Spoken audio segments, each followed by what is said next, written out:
여러분, 서울올림픽 우리 88년도에 개막식 때에 굴렁쇠 소년, 여러분 기억나십니까?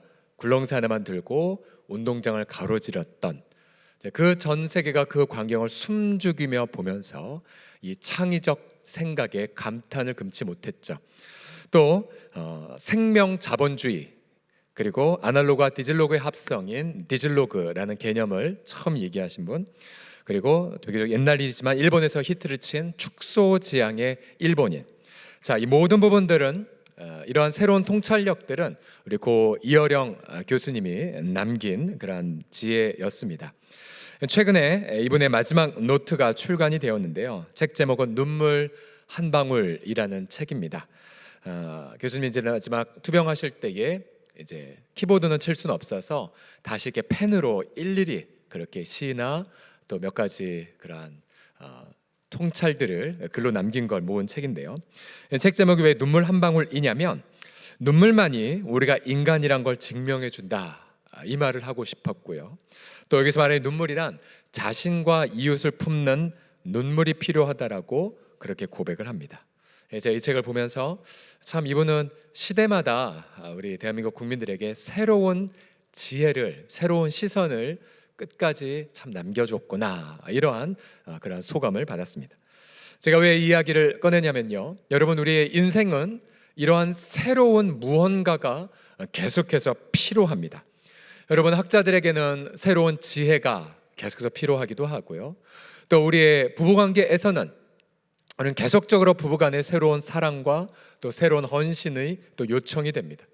또 우리 방황하는 자녀들을 바라볼 때마다 저들이 회개하고 새로운 사람이 되기를 또한 열망도 하고요. 또 특별히 지금 여러 가지 경제 여건이 어려운 상황 속에서 우리 자영업자들은 정말 이 어려움을 뚫고 갈 새로운 돌파구를 향해 계속 그렇게 모색을 하고 있죠. 또 직장인들 반복된 출퇴근 속에서도 내 일터의 새로운 의미가 무엇인지, 또 지금 병상에서 이 방송을 듣고 계신 우리 환우들께서는 자신의 연약한 육체에 새로운 건강의 힘을 그렇게 갈구하고 있습니다. 여러분, 우리의 인생 날마다 새롭게 되려면 과연 무엇이 필요할까요? 또 저와 여러분들은 정말로 날마다 새로운 인생을 여러분 살아가고 계십니까?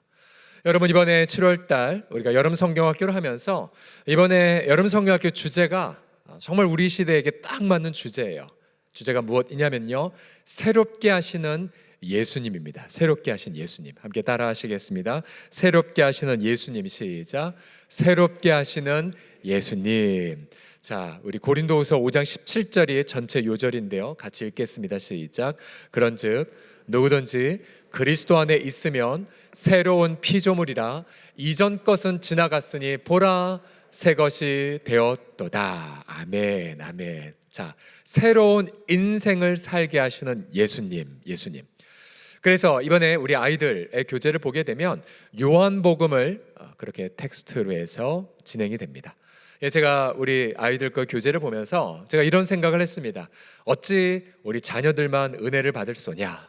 우리 학부모들도 또 우리 할아버지 할머니들도 함께 은혜를 받아야 되지 라고 생각해서 이번 7월 한 달 동안 우리 자녀들과 함께 요한복음 앞부분을 함께 새롭게 하시는 예수님을 주제로 함께 나누고자 합니다. 여러분, 예수님이 새롭게 하시는 예수님임을 드러내기 위해 자신의 그러한 새롭게 하심을 입증하는 첫 번째 표적이 있었죠. 그게 무엇이었습니까? 바로 가나의 혼인잔치에서 포도주가 다 떨어지자 무엇으로 포도주를 바꾸셨습니까? 바로 물로 포도주를 바꾸셨죠. 물로. 여러분, 이게 불가능하죠, 화학적으로는. 여러분, 물은 화학식으로 H2O이지만 여러분, 포도주는 화학식으로 저렇게 아주 복잡하게 되어 있습니다. 그런데 여러분, 물리 화학적으로 불가능하지만 그러나 예수님은 아주 쉬우셨습니다. 왜요? 예수님은 원자와 분자를 창조하셨고, 그리고 지금도 말씀으로 우주 만물을 붙잡고 계시기 때문입니다. 믿으십니까? 여러분, 믿으십니까? 예수님께는 이게 요즘 말로 껌값에 불과했던, 너무나도 쉬운 거죠. 그러면서 우리에게 이런 메시지를 주셨어요. 바로 새로운 인간, 바로 질적으로도 새로운 인간이 우리가 될 수 있음을 예수님 요한복음에서 말씀하고 계십니다. 이제 오늘 본문을 통하여서 바로 새롭게 하시는 예수님에 대하여 함께 몇 가지를 나누고자 합니다. 자, 첫 번째로 예수님이 우리를 새롭게 하실 때에 열쇠가 필요합니다. 열쇠. 그 열쇠가 무엇이냐면요, 함께 따라해 주십시오. 모든 것보다 먼저 계신 말씀입니다. 시작. 모든 것보다 먼저 계신 말씀. 이게 바로 우리를 새롭게 하시는 열쇠가 돼요. 우리 요한복음 1장 1절을 같이 힘차게 읽어보겠습니다. 시작. 태초에 말씀이 계시니라. 이 말씀이 하나님과 함께 계셨으니 이 말씀은 곧 하나님이시니라. 아멘. 자, 보세요. 제일 처음에 계셨던 분이 누구였습니까? 말씀이었어요. 말씀. 여러분, 이 시대의 모든 종교 신화는 제일 처음부터 있었던 게 신들과 물질들이었어요. 근데 성경만은 유일하게 바로 물질 이전에 바로 하나님, 말씀이신 하나님이 계셨다라고 선포합니다. 여러분, 말씀이 무엇보다 앞서는지를 구체적으로 살펴보면요, 먼저 말씀은 모든 우주 만물보다 먼저 계셨어요. 3절 다 같이 읽어보죠. 시작. 만물이 그로 말미암아 지은 바 되었으니 지은 것이 하나도 그가 없이는 된 것이 없느니라. 아멘.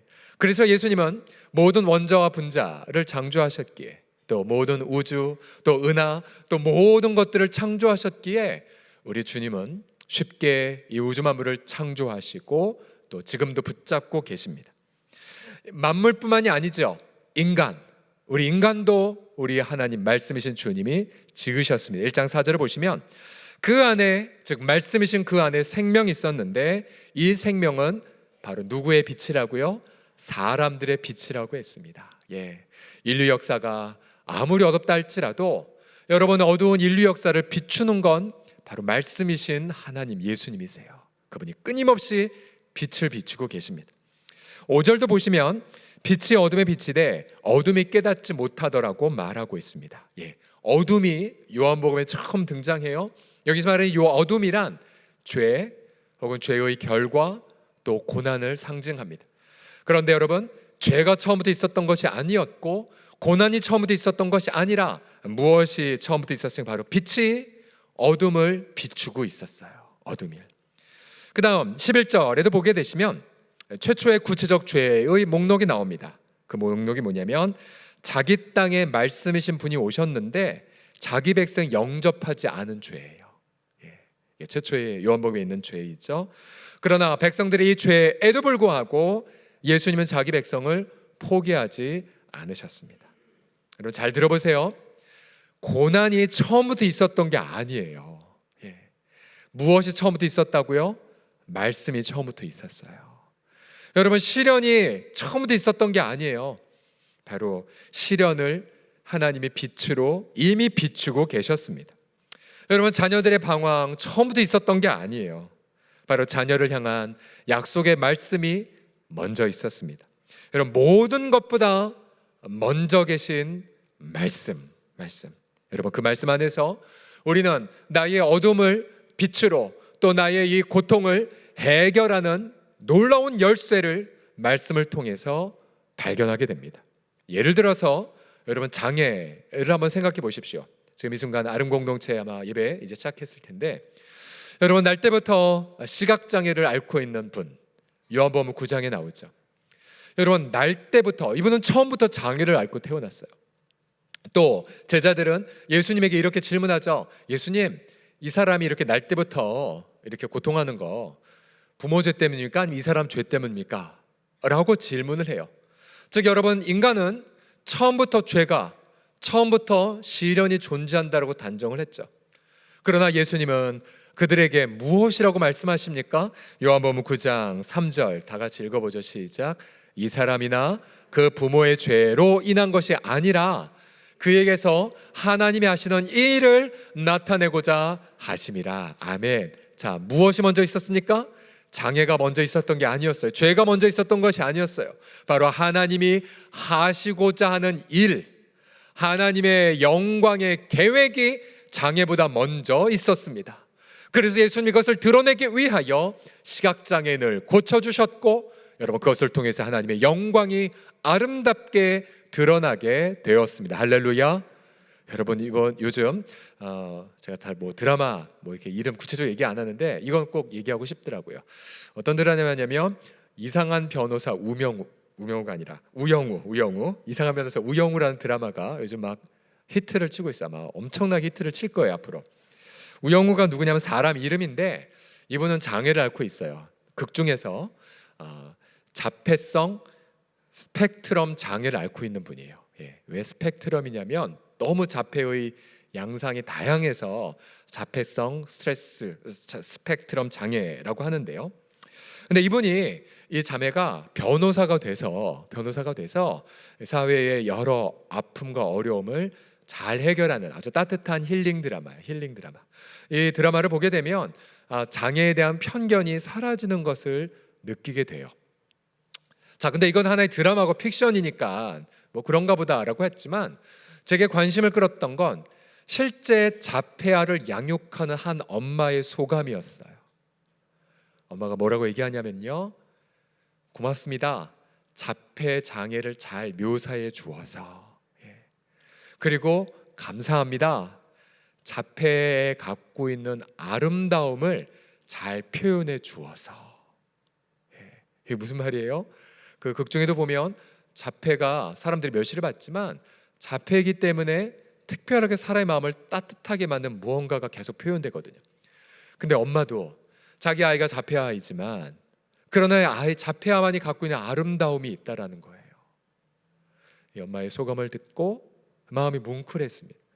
여러분 우리가 아름 공동체 지금 예배를 드리고 있잖아요. 글로리아 홀에서 굉장히 축제처럼 예배를 드려요.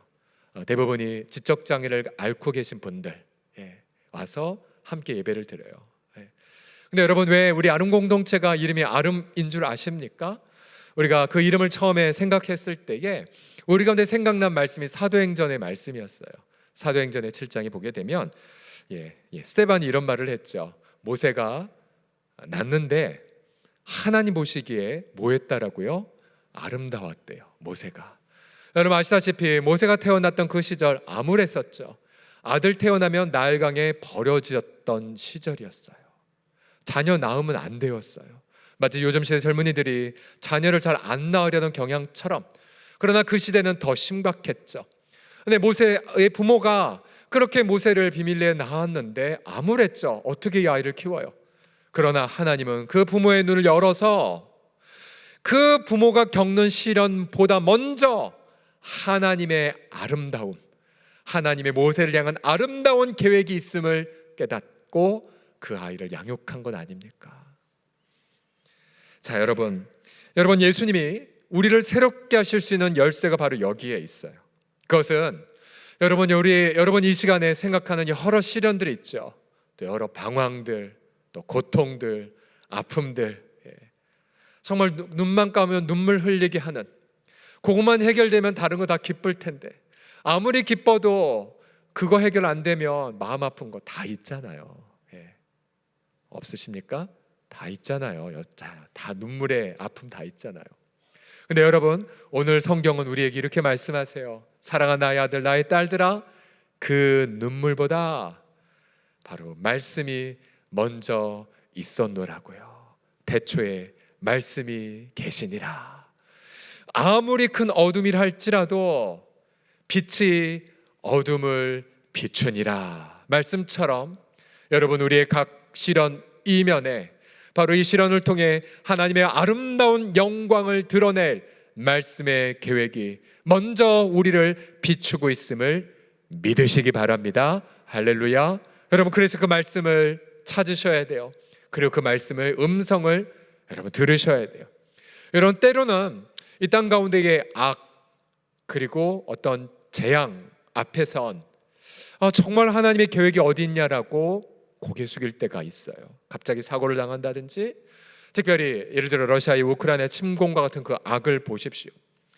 여러분 우리가 구약 성경을 보게 되면 아수르라는 대군이 아주 잔인한 민족이었는데 예루살렘을 침입한 적이 있었어요. 그리고 침입하는 것도 모자라 이들은 예루살렘 주민의 귀에다 대고 이렇게 외쳤죠. 너희 여호와가 너희를 구원할 줄 알아? 포기해. 항복해. 우리가 너희들 적과 꿀이 흐르는 땅으로 이사시켜 줄 거야. 어떠한 우상들이, 어떠한 신들이 이 아수르 군대의 손에서 그 민족을 구원할 수 있겠느냐? 너희도 소용없어 라고 조롱을 했죠. 그러나 그 조롱을 듣고 왕과 선지자가 간절히 기도했고, 하나님은 이렇게 그들에게 경고하고 심판을 선고하십니다. 이사야서 37장 26절을 보십시오. 이 일들은, 즉 아수르의 군대의 침범과 아수르의 하나님을 향한 조롱 등등, 근데 이 일들은 하나님이 태초부터 이미 정하신 바래요. 태초부터 행한 바요? 옛날부터 정한 바야. 내가 너를 통해 민족을 허물게 했어. 그러나 이제 내가 너의 조롱을 들었으니 너를 진멸하리라. 그리고 선고하셨고요, 심판하셨고, 천사가 나타나 하루아침에 18만 5천 명을 진멸시키지 않았습니까? 자, 여러분, 인간의 모든 악 이면에 바로 하나님 말씀의 계획이, 물론 하나님의 악을 조장하신 분은 절대 아니에요. 악은 인간이 만들었을 뿐이죠. 그러나 이 악에도 불구하고 하나님은 말씀으로 우리를 비추고 계시기에, 우리 사랑하는 성도들이요, 내 경제적 고난 이전에 계신 말씀, 또 내 아픔의 질병 이전에 계신 하나님의 말씀, 내 어떤 재난과 눈물 이전에 계신 말씀을 만나셔서 여러분 그 말씀을 통하여 내 인생의 구체적 새로움을 경험하시기를 예수님의 이름으로 간절히 축복합니다. 자, 옆사람 이렇게 말하겠습니다. 말씀이 먼저 있었습니다 라고요. 시작. 말씀이 먼저 있었습니다. 아멘. 자, 두 번째로 어떻게 예수님은 우리를 새롭게 하실까요?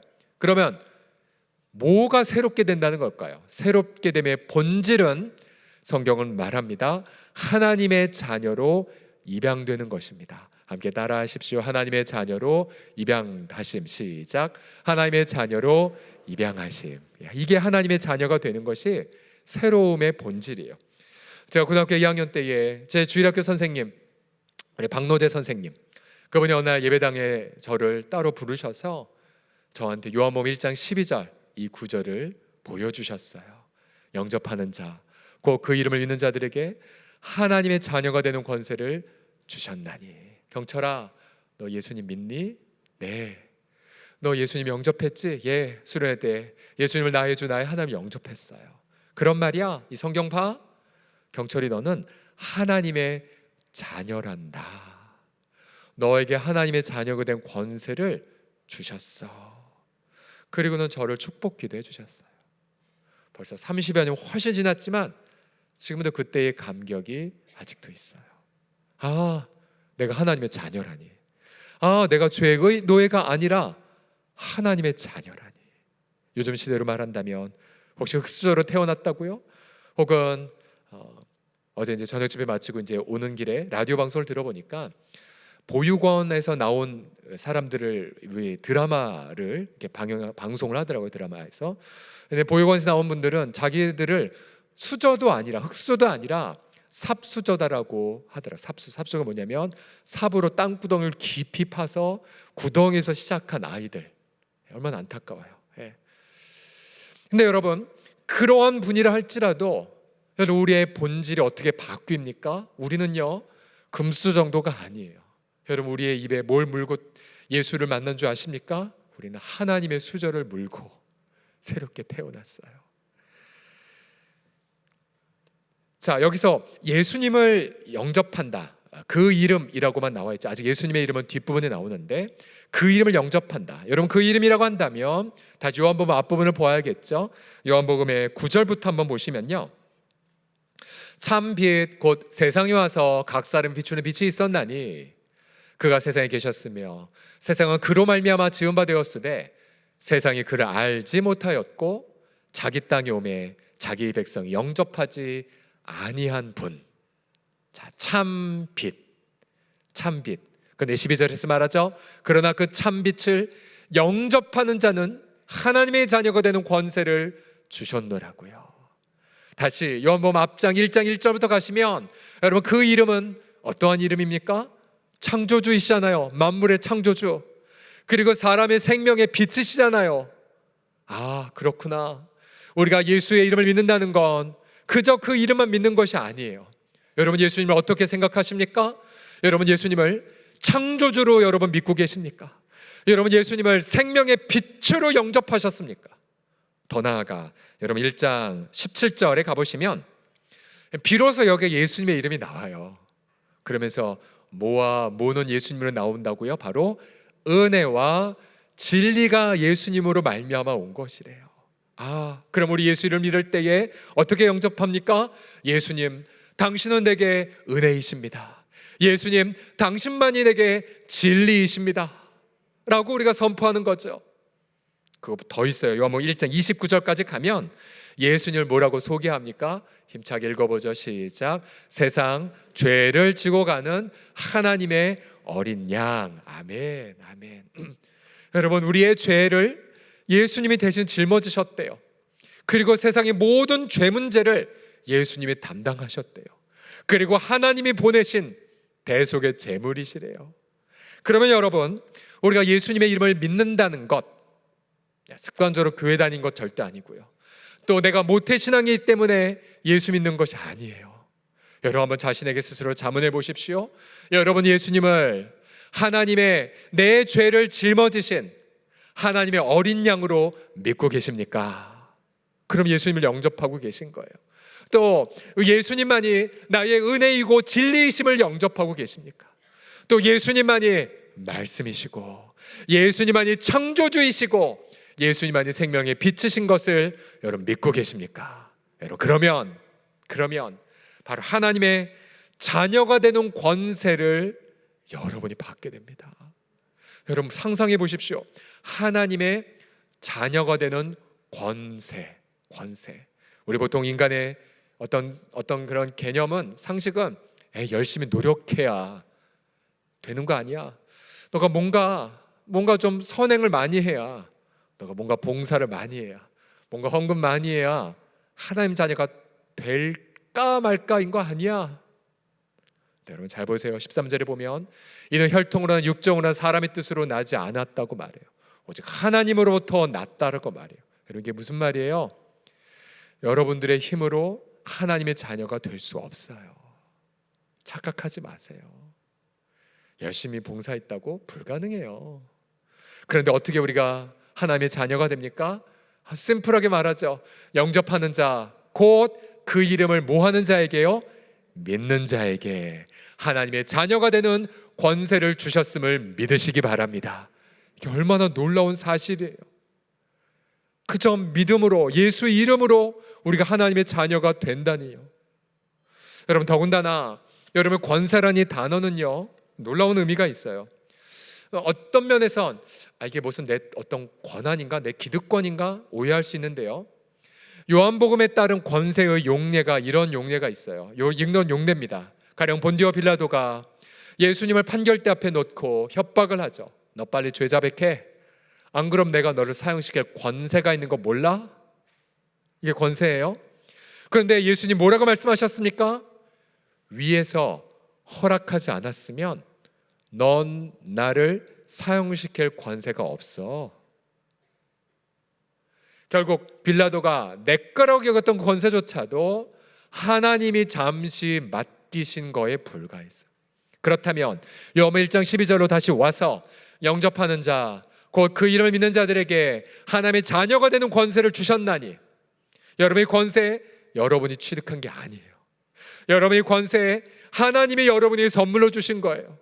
여러분이 권세 예수 이름을 믿는 것 때문에 부어주신 것이고, 예수님의 그 공로 때문에 우리에게 선물로 주신 하나님의 새로운 은혜이십니다. 그래서 하나님이 주셨기 때문에 어떠한 누구도 이 권세를 뺏어갈 수가 없어요. 요한복음 10장을 보십시오. 여러분 10장 28절 29절을 같이 보시면 예수님이 선포하세요. 내가 그들에게 영생을 주는데 영원히 멸망하지 아니할 것이요, 그 다음 또 그들을 내 손에서 빼앗을 자가 없느니라. 여러분 누가 예수님의 그 못자국난 손에서 우리를 데려갈 자가 누가 있겠단 말입니까? 또 말씀하시죠. 그들을 주신 내 아버지는 무엇보다 크십니까? 만물보다 크세요. 여러분의 시련보다 크세요. 여러분 인류의 모든 어둠보다 더 크세요. 이 땅의 모든 재앙보다 더 크셔서 그 다음 아무도 아버지 손에서 우리를 빼앗을 자가 없습니다. 할렐루야. 그래서 여러분, 우리의 구원은 아무도 흔들 수가 없어요. 예수, 그 이름 덕분입니다. 할렐루야, 할렐루야. 그래서 여러분, 우리가 하나님의 자녀가 이미 되었어요. 여러분, 하나님의 그 천국 생명 가족 명부에 여러분의 이름이 새겨져 있어요. 여러분의 공로가 아니에요. 예수 이름 덕분에, 예수 이름 덕분에. 여러분 아시다시피 저는 공개 입양 가정이죠. 저희 막내 처음에 위탁 아버지의 신분으로 있다가 가정법원이 판결해주고 이제 허락합니다 라고 하고, 이제 다 서류를 갖추고 저는 홀트를 통해서 했는데, 이제 구청에, 마포구청에 함께 간사님과 함께 갔어요. 그리고는 이제 정식으로 우리 막내가 이제 제 셋째 아이로 공식적으로 기록이 됐고, 그리고는 제일 먼저 뭘 했겠습니까? 등본을 뜯어보죠. 그 등본에 막내 이름이 선명하게 법적으로 새겨져 있어요. 여러분, 이 감격도 감격이겠지만 전 그 순간 입양가정, 입양 아빠로서 참 감격이 뭐냐면, 하나님이 우리를 예수의 이름으로 입양하셨을 때 얼마나 하나님이 감격했을까를 많이 느껴요. 얼마나 하나님이 기뻐하셨을까요? 예수님의 이름으로, 예수님의 그 피 흘리심으로, 예수님의 부활하심으로 우리를 당신의 자녀로 삼으신 것. 그래서 이제 하나님은 당신의 자녀들과 함께 교제하실 수가 있고요, 그리고 하나님이 누리시는 모든 영광의 그 나라를 상속할 자들을 세우신 거예요. 여러분, 그런 면에서 예수님이 우리를 새롭게 하신다고 했을 때에 여러분, 이 새로움의 본질이 무엇입니까? 죄의 노예가 하나님의 자녀가 되었다는 감격이에요. 여러분, 이것이 바로 요한복음에서 예수님 우리에게 보여주길 원하시는 새로움의 정체입니다. 자, 이 새로움의 본질은 세 번째로 이어집니다. 그럼 어떻게 우리가 구체적으로 체험을 할까요? 그 체험은 이것이에요. 바로 풍성한 기도응답을 통해 내가 하나님의 자녀됨을 날마다 새롭게 경험하죠. 여러분, 다시 한번 1장 12절을 같이 읽어봅시다. 영접하는 자 시작. 영접하는 자, 곧 그 이름을 믿는 자들에게는 하나님의 자녀가 되는 권세를 주셨으니. 아멘. 자, 이제 예수님의 이름을 통하여 하나님과의 관계가 다 회복이 됐어요. 여러분, 그러면 아빠와 아이들과의 관계 뭐예요? 이거죠. 아빠, 이거 선물해 주세요. 아빠, 저거 주세요. 예. 저도 저희 막내가 이제 초등학교 2학년이 됐지만 처음에 뭘 얘기하면 안 돼 라고 했다가 생각이 나요, 자꾸만. 그리고 그 다음날 알았어, 너 어제 말했지 해주고. 예. 아이들의 그 요청 앞에 아빠는 마음이 연약해질 수밖에 없어요. 여러분, 이거는 하나님 아빠가 우리에게 심겨준 본능이죠. 우리가 예수님의 이름으로 하나님의 자녀가 되었을 때 여러분, 우리는 무엇이든 원하는 대로 구하면 아버지가, 우리 하나님 아빠가 들어주십니다. 자, 우리는 예수님의 샘플을 보십시오. 예수님은 이 땅에서 무수하게 많은 기도의 응답들을 우리 가운데 보여주셨죠. 예, 물을 포도주로, 또 자녀들을, 그 죽은 자를 살리시고, 장애인들을 치유하시고, 오병이어 기적을 행하시고, 물 위로 걸으시고, 또 급기야 요한복음 11장에 가면 죽은 지 나흘 된 나사로를 살려주셨죠. 근데 그때 예수님이 뭐라고 감사기도한 줄 아십니까? 요한복음 11장을 보시면 41절을 보세요. 예수께서 눈을 들어 우러러 보시고 이르시되 아버지여, 내 말을 들으시는 것을 감사하나이다. 여러분, 이게 하나님 아버지와 자녀와의 관계예요. 내 말을 들으신 걸 깨닫고 감사해요. 그리고 항상 내 말을 들으신 줄을 알아요. 그럼 얼마나 기쁠까요? 기도응답을 자체하고 그냥 내 말을 들으신 하나님을 경험할 때마다 너무나 기쁜 거예요. 여전히 시련과 고통이 있다 할지라도 하나님이 내 편이야, 여호와가 나의 돕는 자 중에 계시니 내가 누구를 두려워하리요, 주님이 나의 피난처가 되시니, 오늘 찬양대 고백처럼 예수님이 나의 모퉁이 돌이 되시니 내가 누구를 무서워하리요. 할렐루야 라고 우리가 고백하면서 그럼 날마다 새로운 삶을 살아가게 돼요. 날마다 똑같지 않아요. 예수님은 자신이 누리는 이 놀라운 하나님 아버지와의 관계를 우리 모두에게 주시기 위하여 하늘의 미랄 땅에 떨어져 죽어서 저와 여러분이라는 무수하게 맞는 미랄을 맺게 하셨죠. 이제 저와 여러분, 이제 하나님의 자녀가 되어 우리는 이제 예수의 이름으로 기가 막힌 기도 응답을 보장을 받습니다. 요한복음 14장 16절 같이 읽어보죠. 시작. 너희가 내 이름으로 무엇을 구하든지 내가 행하리니 이는 아버지로 하여금 아들로 말미암아 영광을 받으시게 하려 함이라. 내 이름으로 무엇이든지 내게 구하면 내가 행하리라. 아멘. 여러분, 누가 행한다고요? 예수님이 행하신대요. 예수님이 약속하셨어요.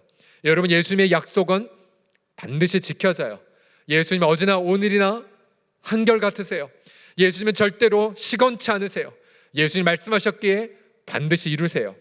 그런데 사실 우리의 지성은 아닌 것 같은데 라고 질문을 던져요.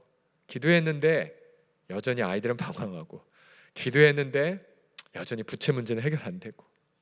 그래서 여러분 잘 들어보세요. 예수님이 약속하셨기 때문에 우리가 예수 이름을 기도하면 이미 즉시 행하기 시작하세요. 그런데 우리는 다시 이 기도를 해야 돼요. 주님, 이 약속의 말씀대로 예수님이 행하고 계신데 제 눈을 열어 주님이 이미 행하고 계신 것을 보게 하여 주옵소서. 제 귀를 열어서 예수님이 행하시는 발자국 소리를 듣게 하여 주시옵소서 라고 기도하셔야 돼요.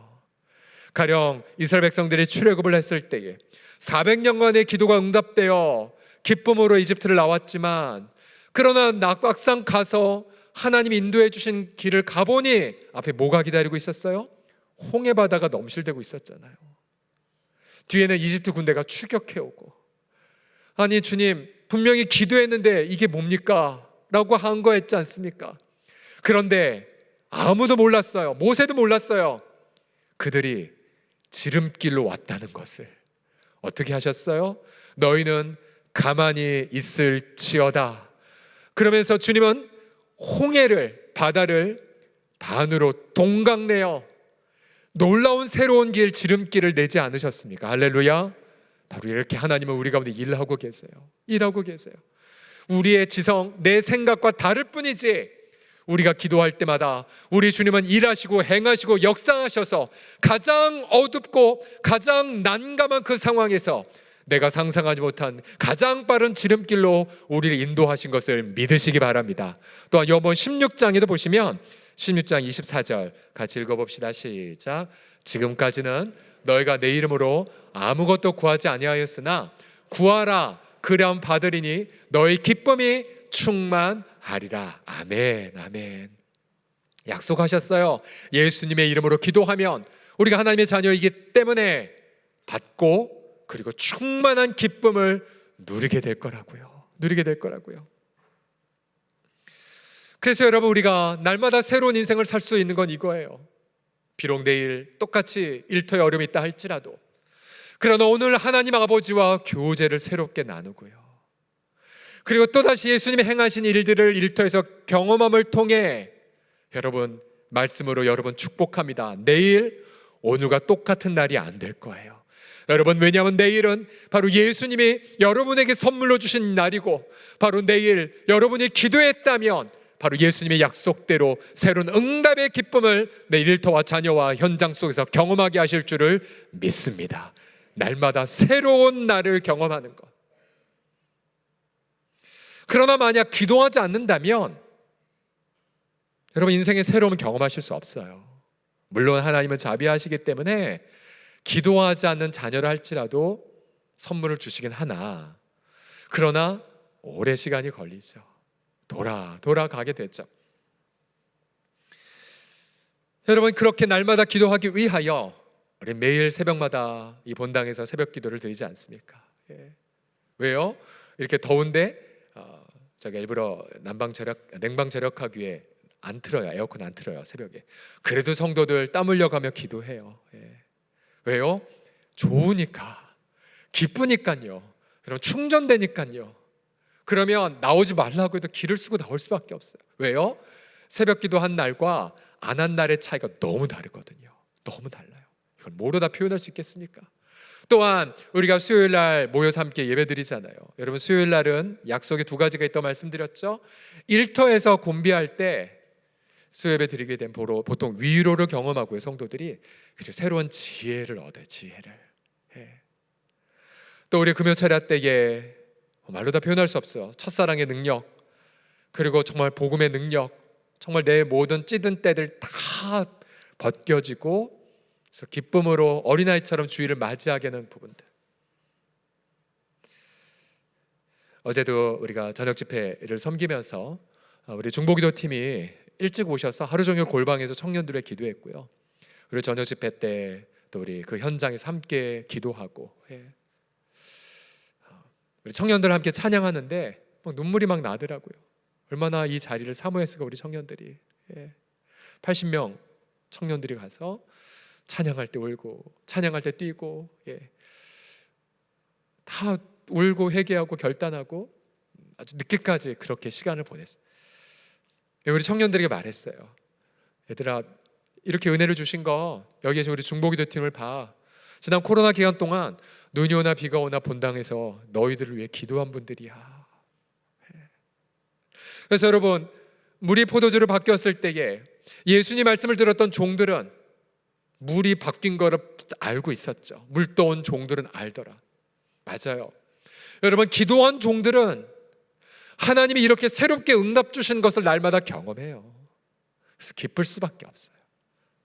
이걸 뭘로 다 표현하겠단 말입니까? 그리고 왜 이것도 체험하지 못하는 분들, 그래서 날마다 우울함으로 하루를 시작하는 분들, 안 그래요. 내일 또 여전히 일터의 상황은 바뀌지 않았을지 모르지만, 그러나 내 마음은 하나님과의 교제로 인하여 새로운 기쁨으로, 또한 예수님이 새로운 일을 행하실 거에 대한 기대감 때문에 우린 새로운 한 주간을 힘차게 보내게 됩니다. 앞서 제가 이어령 선생님 이야기를 드렸지만, 여러분, 이어령 선생님은 우리 공동체도 되게 긴밀한 연관이 있으세요. 저희도 말씀드렸죠. 이어령 선생님의 장모님이 우리 부활산을 만드는 데에 기증한 분 중에 한 분이셨고요. 또 이어령 선생님의 딸, 사랑하는 딸 이민아 씨 목사님이시잖아요. 일찍 암으로 소천했을 때에 이민아 씨를 모신 곳이 부활산이에요. 부활산 그 1층에 가면 이민아 목사님의 묘가 있어요. 본래 이어령 선생님은 아주 유명한 무신론자이고 불가지론자였어요. 젊을 때는 기독교 굉장히 욕을 많이 했던 양반이었죠. 그러나 다 아시죠? 자신의 사랑하는 딸이 실명 위기에, 망막박리증에 이제 곧 실명하는 위기에 들어가자 이분이 유명한 기도를 했어요. 다 아시니까 읽어드릴 텐데, 이 찬란한 빛과 아름다운 풍경, 생명이 넘쳐난 세상, 모든 것을 당신께서 만들지 않으셨습니까? 그런데 왜 당신의 딸 미나에게 그 빛을 거두려 하십니까? 미나가 어제 본 것을 내일 볼 수 있고 오늘 본 내 얼굴을 내일 또 볼 수만 있게 해주신다면 저희 남은 생을 주님께 바치겠나이다. 기도를 했어요. 처음으로. 이 기도 어떻게 됐을까요? 응답됐어요. 기적적으로 치유돼서 실명이 안 됐어요. 자신의 딸이. 한 방송에서 이 선생님이 어떻게 또 예수님을 영접했는지 또 다른 각도에서 이렇게 설명한 걸 보았어요. 어느 날 자신의 사랑하는 딸이 투병하고 있을 때 아빠에게 말했어요. 아빠, 나는 예수님 만나서 천국 가지만 천국 갔는데 아빠가 없으면 어떡하지?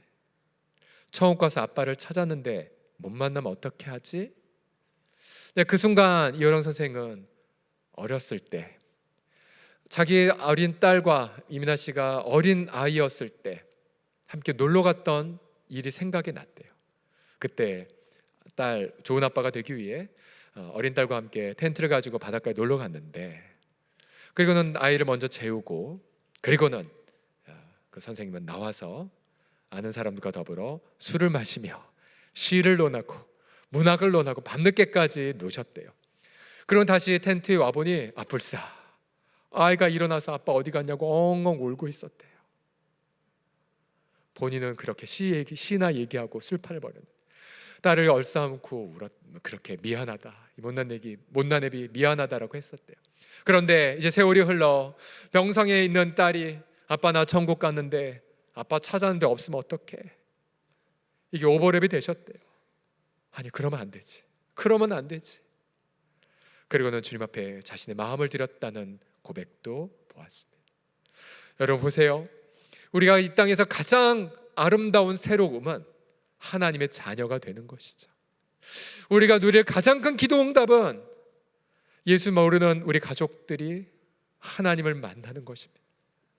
우리의 가장 큰 기쁨은 방황한 우리의 자녀들이 예수님을 영접하고 하나님의 자녀됨의 감격을 회복하는 것입니다. 여러분, 이 여름에 그래서 이 우리는 새롭게 하시는 예수님을 부여잡고 우리 영화부터 시작하여 우리 청년부, 중고등부 이르기까지, 그리고 이제 장성했지만 어릴 때 교회 다녔지만 지금은 방황하는 우리의 장성한 자녀라 할지라도 이 7월 한 달 동안 우리 간절히 기도합시다. 하나님, 우리의 자녀들이 예수님 만나서 하나님 자녀의 감격을 회복하게 하여 주시옵소서. 또 이미 하나님 자녀 되었다 할지라도 이 기도 응답의 기쁨을 날마다 누려서 날마다 새로운 인생, 날마다 새로운 일터, 또 날마다 새로운 삶을 살아가는 우리 모든 서울홍성의 전 세대가 다 되시기를 예수님의 이름으로 간절히 축복합니다. 아멘.